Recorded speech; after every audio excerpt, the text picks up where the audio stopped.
Have you noticed something, Oge? I mean, event planners and consultants, it looks like they smile to the bank every time they go. Like when they're going to the bank, they're like this. You know, because it looks like a really creative business at the moment. Yeah, I agree. You know, once upon a time when, you know, nobody actually looked at that as a business, but just one woman who totally, you know, changed the game. Yes, indeed. And that woman is no other than the CEO of Eventful Limited, Mrs. Yewande Zaccheaus. We got up close and personal with her. Take a look. The name Yewande Zaccheaus is synonymous with event planning and management in Nigeria. Reputed to be one of the pioneers of event planning business in the country, the CEO of Eventful Limited, a leading event planning and consulting company in Nigeria, has over 15 years changed the face of this line of business, making it more attractive and professional for others to come through.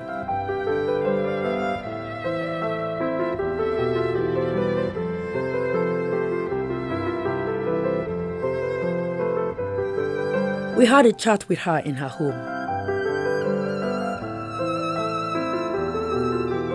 The wife and mother of two is a law graduate from the University of Lagos with a master's from Cambridge University in England.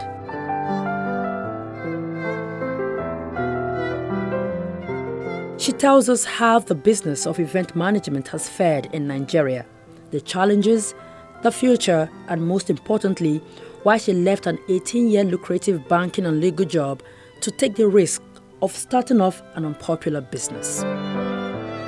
You know, I was getting to a stage where I was just bored. I was no longer fulfilled, and I no longer had passion for what I was doing. I had trained my subordinates so well, they really could do my job, and it was like, you know, what do you want to do? What next? And I spoke to my friends who were already in business, and I said, how did you get into the business you are? And most of them were like, I'm just doing what I know how to do. I'm doing what I love to do, whether it's designing, whether it's cooking. And I thought to myself, what do I know how to do? And honestly, organizing people and things has always been something that has come very naturally to me. And I began to investigate about that to say, can that be a business? And 15 years ago, I started Eventful Limited.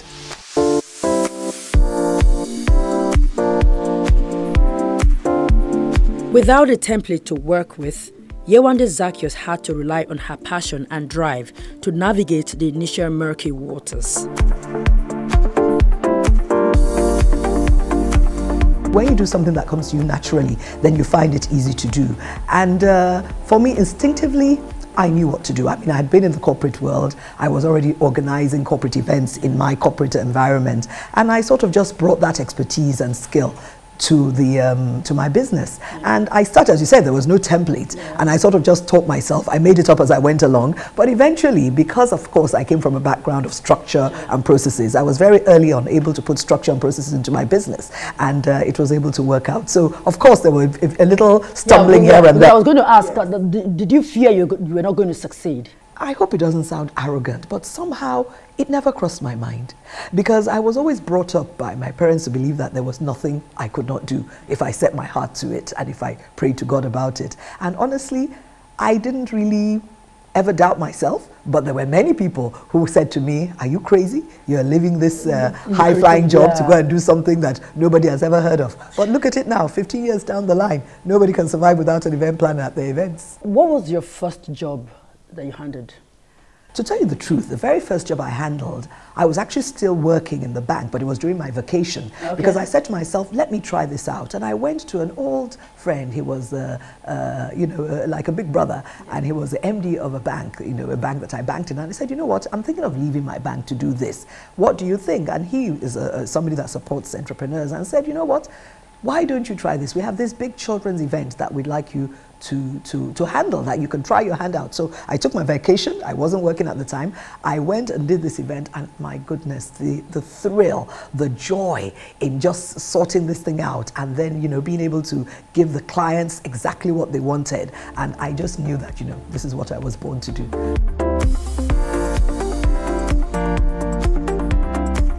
With this realization, she created her own special formula on how to get the job done.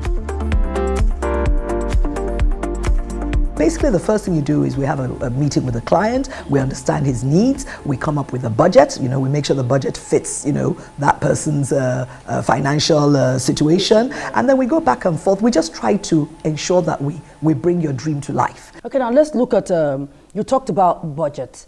If you have a client, for instance, and he says that he's working with a guest list of, let's say, 500, and then at the end of the day, you see 1,000.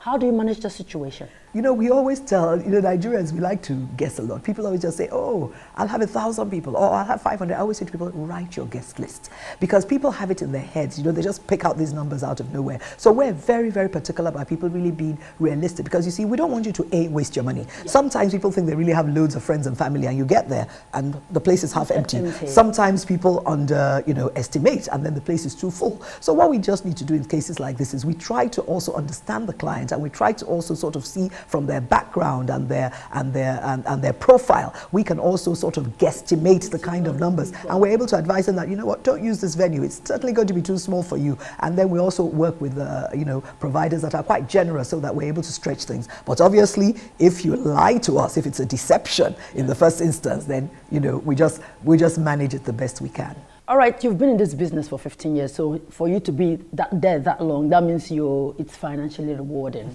Yeah. So can you just share with us your worst experience so far? Of course, we've had several situations where maybe a service provider has disappointed us, or, you know, something has happened and we've had to really just, be as resourceful as we can to save the day. But what happens is, at the end of the day, the client doesn't know, because we are able to, you know, when you build relationships, and the most important thing about this business is building relationships. Even if somebody fails you, you're able to pick up the phone and call somebody else and say, you know what, even though I haven't paid you, even though you don't know about this, I need you here within the hour, and they deliver. So whilst of course we have experiences like that, I don't think there's anything that has actually been an outright nightmare that we haven't been able to, you know.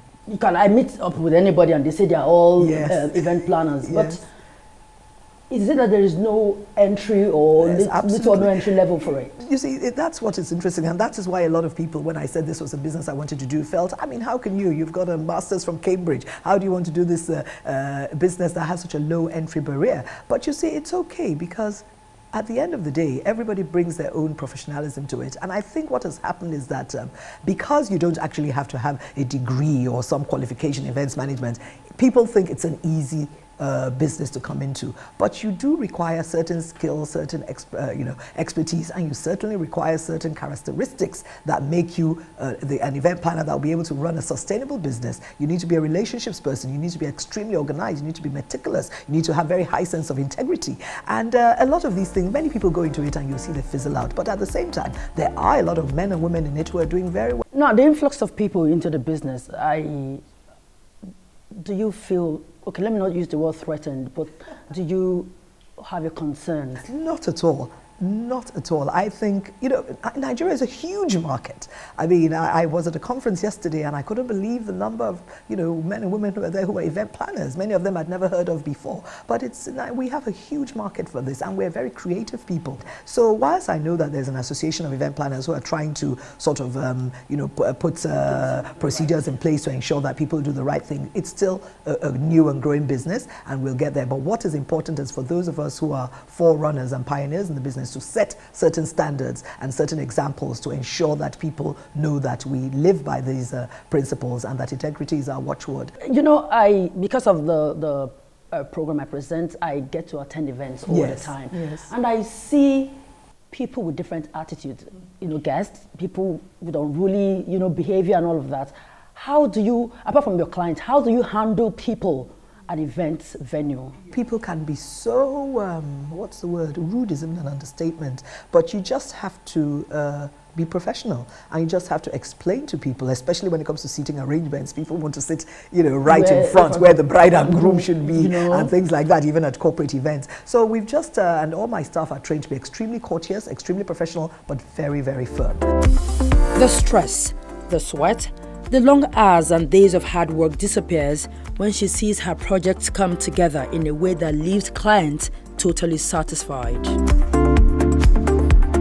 If if you're doing something that is a gift, it is so easy. And then I have the passion for it. 15 years into the business, I'm still so meticulous. I'm going to an event now, I come in and my people know that if there's one thing out of line, if nobody sees it, I will see it. I'm a stickler for perfection, and I am a stickler for just giving excellent delivery. And I love my job. I love to do it. And the joy and the satisfaction when a client comes back and says, thank you, that was excellent. Like they didn't pay for it. Exactly. I love that. For me, that's actually the best part of my job. When a client comes back and is thanking me as if I did him a favor.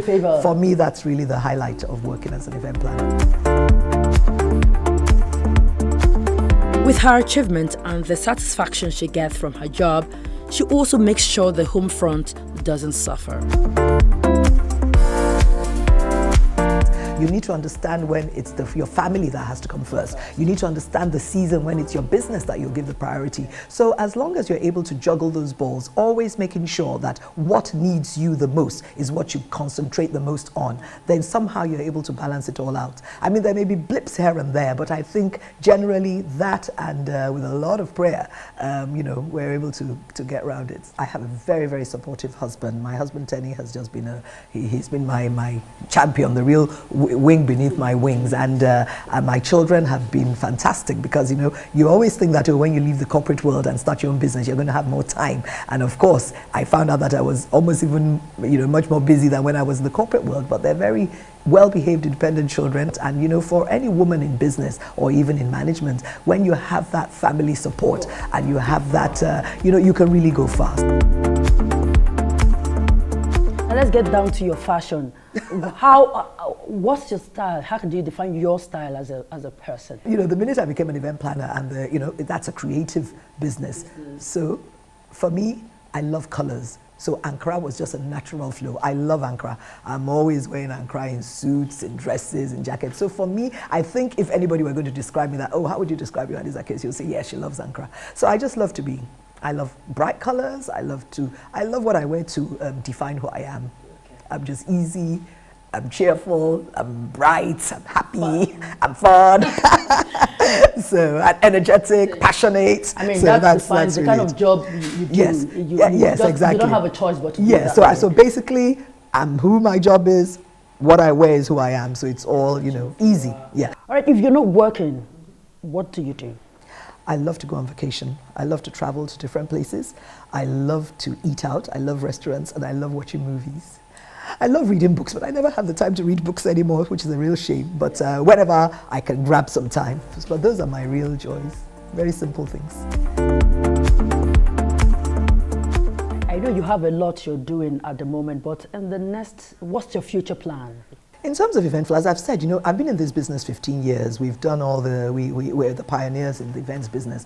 I started out mainly as a corporate events manager. We've done all the corporates, we've done all the weddings. And a few years ago, I decided I wanted to take this to the next level and really begin to do interesting things and begin to have my own events. So 2 years ago, I started a food and beverage fair, the Fiesta of Flavors, which has run for 2015 and 2016. And we have the next edition coming up in December. That has been extremely successful, because having done so well with that, I thought, let me transfer that expertise into other areas. I mean, I'm passionate about women. As you know, I'm one of the founding members of Women in Management and Business, WIMBIZ. So I'm very passionate about women and women entrepreneurs. And in the beauty space, I mean, there's so many women in that space doing amazing things, especially now we're all thinking Nigeria. People are making makeup from scratch here. They're doing, body creams, all the coconut oil, the shea butter. So we're having the beauty souk in a few weeks' time. The beauty souk will be holding at Harbour Point on Sunday, July 9th, Harbour Point, Victoria Island. And I just know that it's going to be a really exciting time. It's something new, it's something different, and it's really going to engage people. So we've veered from not just doing events, we've veered into venue management, into venue consultation, and now into fairs and exhibitions. So it's been an interesting 15 years, but I think that we have every cause to thank God. Mrs. Yewande Zaccheaus is no doubt passionate about the business of event planning and management in Nigeria, and she hopes to continue to contribute her own quota in ensuring that the standard of doing this business is upheld.